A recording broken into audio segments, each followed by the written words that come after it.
Aurillac peut être leader à l'issue de cette 17e journée, oui, sauf que le Saka s'exporte plutôt mal. Perpignan, elle, se montre toujours ambitieuse malgré sa 11e place et si le club veut jouer les phases finales, ça passe par une victoire contre un prétendant à la montée, Aurillac donc. Et dès le début de la rencontre, les Catalans privent les Cantalous de ballon et forcément c'est plus facile de jouer au rugby avec une balle que sans. Les Perpignanais insistent au pré, finalement Kokadji réussit, ça passe après contact et côté fermé, Cochard profite de l'espace pour inscrire le premier essai du match. Kokadji est l'auteur d'une passe décisive pour son demi de mêlée et en fait le Fidjien de 22 ans a été l'auteur d'un très bon match ce dimanche. Les avants de l'USAP mettent à mal les Aurillacois cet après-midi-là, pour preuve ce ballon porté. Les joueurs de Davidson sont dépassés et M. Ourquet file sous les poteaux pour accorder un essai de pénalité aux Perpignanais. Le travail des gros est donc récompensé. Avant la pause, même cause, même conséquence, ou presque. Après le lancer en touche, les 100 et or avancent en ballon porté. Genevois progresse avec le ballon sous le bras. Face aux assauts catalans, les Auvergnats se mettent à la faute. Bien servi par Brazzo, Tomasic aplatit finalement le 3e essai du match pour sa toute première titularisation à Aimé Giral. 22-9 à la mi-temps, l'USAP a le bonus offensif en poche, il ne reste plus qu'à le conserver.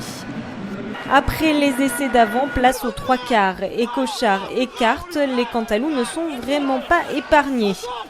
Il tente de monter en inversé car il se donne à l'extérieur pour Farnou qui perce la défense, pénètre dans les 22 mètres puis passe à Bousquet.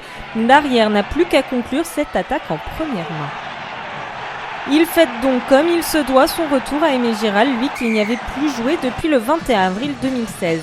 Les Aurillacois se sont trompés dans la défense et ils encaissent déjà leur 4e essai avant même l'heure de jeu.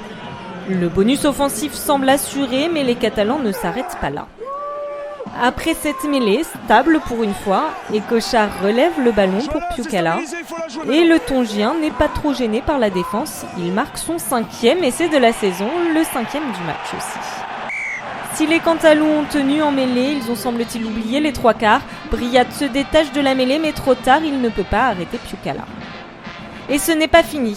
Acebes est entré en jeu et avec ses partenaires, il va former un mini-maul avant finalement d'écarter. Segui repère l'espace et tente un 1-2 avec Château. Et oui, ça passe. Vivalda suit et il inscrit lui son premier essai depuis septembre 2015. Les Perpignanais passent donc la barre des 40 points face à Aurillac qui a vraiment du mal à l'extérieur. Segui et son 3e ligne ont très bien joué le coup avant de servir Vivalda.